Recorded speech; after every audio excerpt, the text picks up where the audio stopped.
Camera. That was the camera's fault.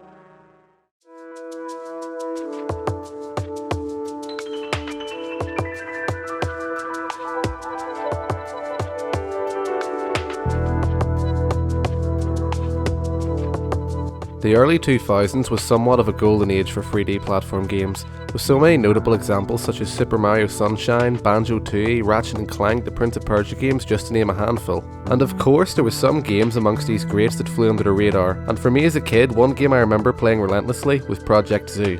Wallaceandgromit Project Zoo was a 3D platform game developed by Frontier, and was released on the 3rd of October 2003 for the original Xbox, PlayStation 2 and Nintendo GameCube and PC.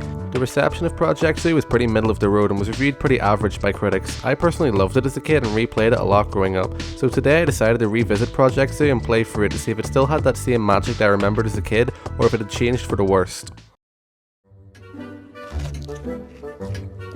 Anything planned for today, Gromit?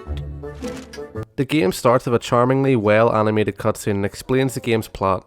There's this polar bear called Archie that Wallace and Gromit have adopted, and today is his birthday and the two characters go to the zoo to pay him a birthday visit. Padlocked? The zoo should have opened an hour ago. We find out in this cutscene that notorious Wallace and Gromit villain Fellers McGraw had closed down the zoo. After finding this out, Wallace and Gromit break into the zoo inside a giant penguin for some reason, chase down Fellers McGraw, and the game starts. So the main objective and gameplay loop of Project Zoo is, in every level you have to save 3 animals. And in the first level, the animals we need to save are elephants. Also, disclaimer, a lot of this video is me punching Wallace, and the reason for that will become abundantly clear later in the video. Stop it! Take that, Wallace. So we make our way through the first level, freeing all the animals and collecting tools along the way which we will need for Wallace to open up later areas. Pretty much the only use for Wallace in this entire game is for him to build and fix things. Even though that's Wallace's sole purpose, he still struggles to do that. Do something, Wallace. Why is he just standing there? Do something.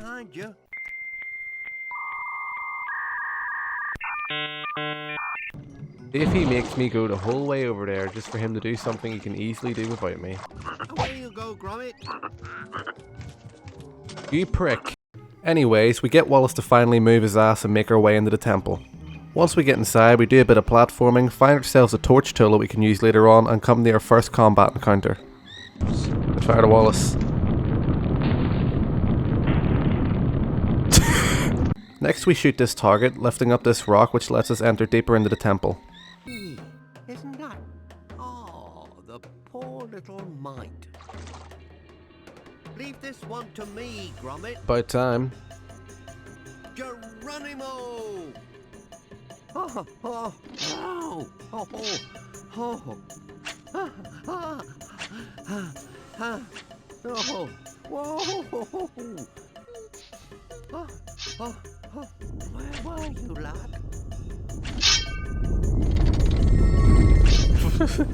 Okay then. So we make our way through this little obstacle course to save the last elephant.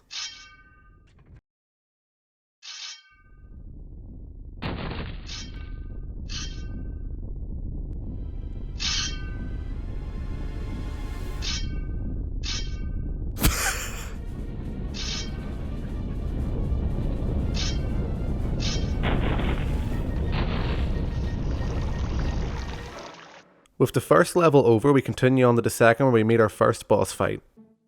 If I could find a way to give you a leg up, you could shimmy through that vent and open up from the other side. You need something to put a spring in your step. Oh yes, they're just the ticket. A tad heavier than plimsolls, but they'll pack a real punch. Ready to test drive my go-higher springy boots, eh? Patent pending. Oh, yeah, careful with that clasp. Well, they appear to be functioning normally. Our first boss fight's against this big drill thing, and it's not the hardest boss fight in the world. All you have to do is wait for it to drill into the wall and you just jump on top of it 3 times and the boss fight's over.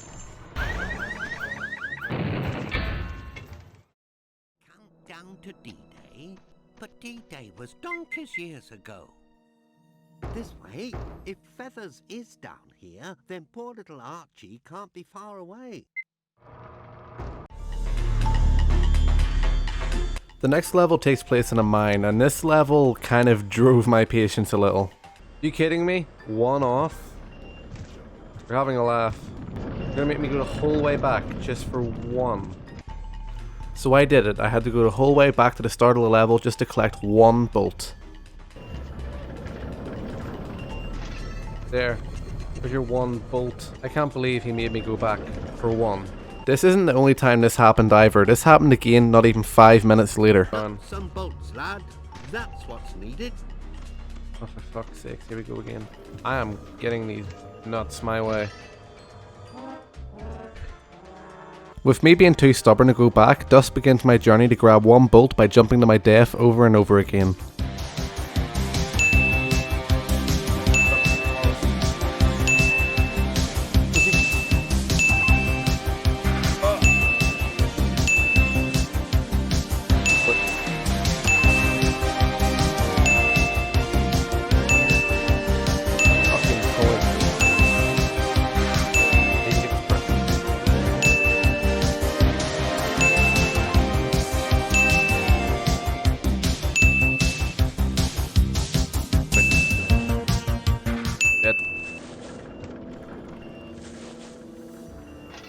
Yes!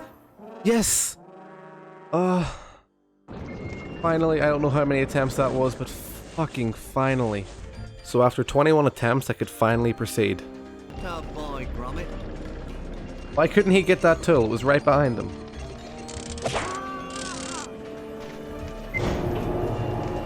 Okay then, come on then, Wallace. Next up we have a section in a cave, and I swear this cave took me way longer than it probably should have. What we need to do is save some more animals and work our way up to the top of the cave while scouring some more tools to proceed. As well as that, Wallace builds a new weapon for our arsenal. Here's some useful bits. I think I'll give it a go. There you go, lad. One porridge gun. Now's your chance to be a serial killer. Boo! With our new porridge gun in hand, we're able to complete the rest of the level. No time for a test flight, though. Just have to give it some welly and hold on. Ready for takeoff, Squadron Leader Gromit. Go get him, Gromit.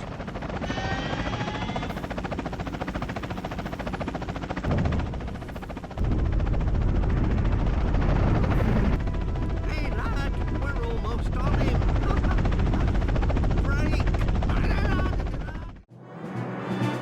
The next level sees us taking flight as we chase feathers through this lava tunnel. I actually really enjoyed this section, but I think the main reason I enjoyed this section was because of the noises the penguins made when you hit them.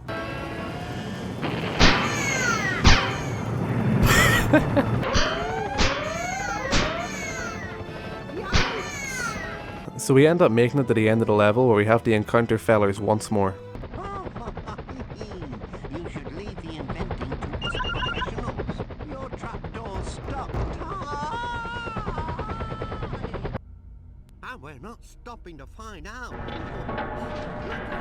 Look, the walls. Oh, a Star Wars reference. So after making it out of the Star Wars cutaway gag, we start the next level, and it's my least favourite level of the game. It's the fire level. Being that it's my least favourite, I'm probably going to run through this one rather quickly. So at the start we get a new piece of equipment being the fire extinguisher, which speaks for itself. And like normal, we make our way throughout the stage collecting tools and rescuing the prisoned animals along the way. There is this one pretty cool section where we play a game of leapfrog across a pit of lava using our weapon to shoot targets which in turn dispense rocks in the lava, allowing us to hop our way across. After this, there's some more Wallace shenanigans, and then the next section plays, where we're back in the helicopter thing Wallace made, but this time our objective is to shoot these hatches with porridge, which clogs them up and makes it explode. Then we emergency crash land into the next stage.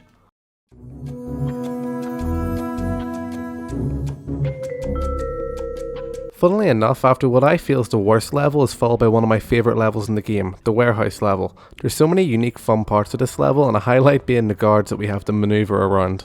Oh my god, is that a Metal Gear reference? No way. Right. Fucking Jesus.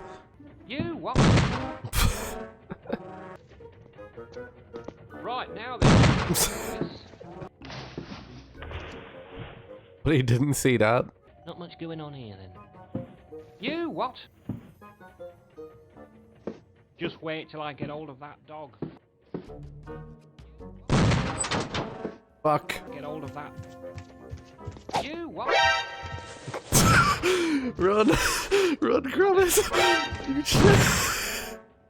So after screwing around with the guards for about 20 minutes, I continued on with the rest of the mission. Another thing that makes this level so great for me is we get the best weapon in the entire game right here. Ah, a soap trolley. I wonder if I could, There you are, Gromit. From soup trolley to super gun, a high-velocity, self-loading veggie launcher. In the history of armed conflict, it's a turnip for the books. Alright, okay, let's test this out on Careful with that Wallace. thing. So we get our turnip launcher, blast through these gates, and get to play a game of Simon on this piano. Oh, it's a game of Simon. Oh yeah, I forgot to say, there's these gold coin things scattered throughout the level as well that you can collect, and apparently I unlocked a movie clip to watch as well, which I don't think I'll ever watch, but it's kinda cool, I guess. Anyway, using our newly acquired turnip launcher, we vandalise our way to victory at the end of this level. Right, you. Freeze. Thought you were a cool customer, did you? Taking 40 winks before D-Day? Well, you're jolly well... Oi, I say! Yeah, was it just me or was that cutscene really glitchy? I don't know if that's how it originally shipped, but I don't know, it just kinda seemed weird to me. Next we have the penultimate level of the game, which takes place in a snowy icebox environment, and as the golden rule goes, you can't have a good game without a snow level in it. This level in particular is very unique in the sense where, unlike prior levels which has you go down a single path, this level is slightly less strict and somewhat ditches the more linear route for a more open one. For example, you may save the animals and locate tools in any order and explore the level at your own leisure. Oh my fucking god, Wallace, do it. He's gonna make me go up there, isn't he?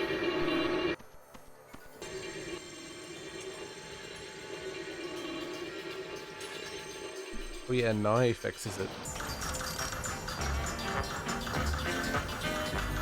Anyways, I finished up the rest of the level, saving the remaining animals and getting the last tools, and the level ends with Wallace constructing a boat with a turnip launching turret attached to the front of it.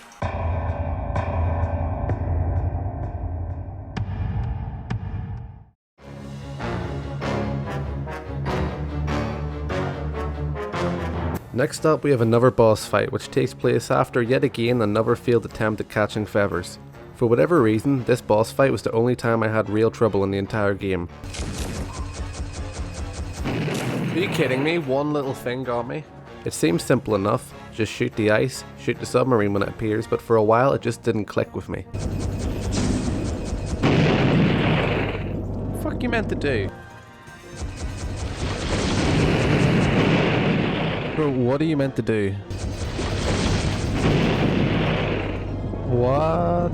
This kept going until I finally had enough. Yeah, I'm doing this shit tomorrow. I can't bother doing this now. Okay, I've had 5 hours sleep. Let's try this again. So after some sleep, I hopped on the next day to beat this boss fight and hopefully finish the rest of the game. It must have just been fatigue kicking in last night after playing 4 hours straight of this game, because when I did start this the next day, I had no problems at all and finally beat it. About time. Well done, Gromit. We'll stop that feathers yet.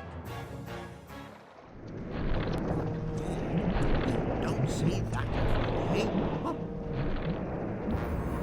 The diamond-o-matic. Feathers is making the diamonds.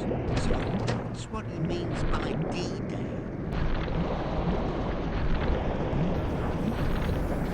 Well, evidently his plans are success so far. Let's see if we can't make it D for disaster day.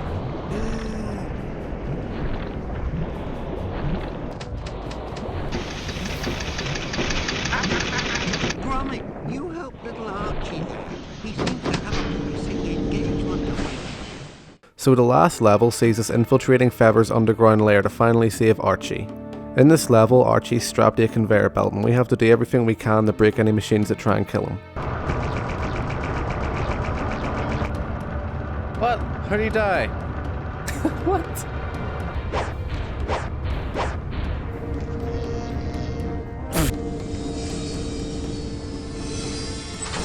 Oh, shit.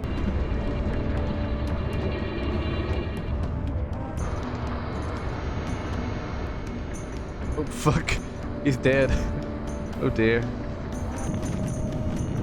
Oh, shit. Bruh, what? Yeah, it's pretty clear to see that I didn't do a very good job at saving him. But thankfully in the end, after a lot of trial and error, I did manage to save him. I'm placing you under citizen's arrest.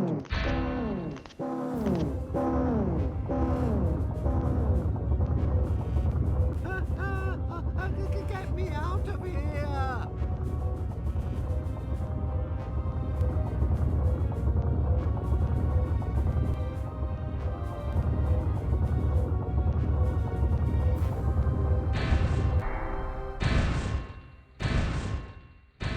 So the game ends in a boss fight of a giant robot penguin, and to say the least, this boss fight's pretty underwhelming and a lot easier than the last boss fight.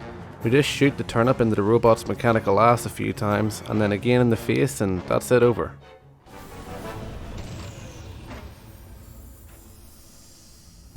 Cracking! Well done, that dog. You saved us from a fake western.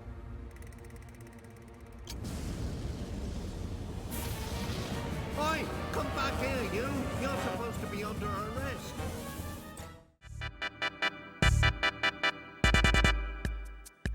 So that's Wallaceandgromit Project Zoo. The game ends with Feathers getting captured and placed in jail.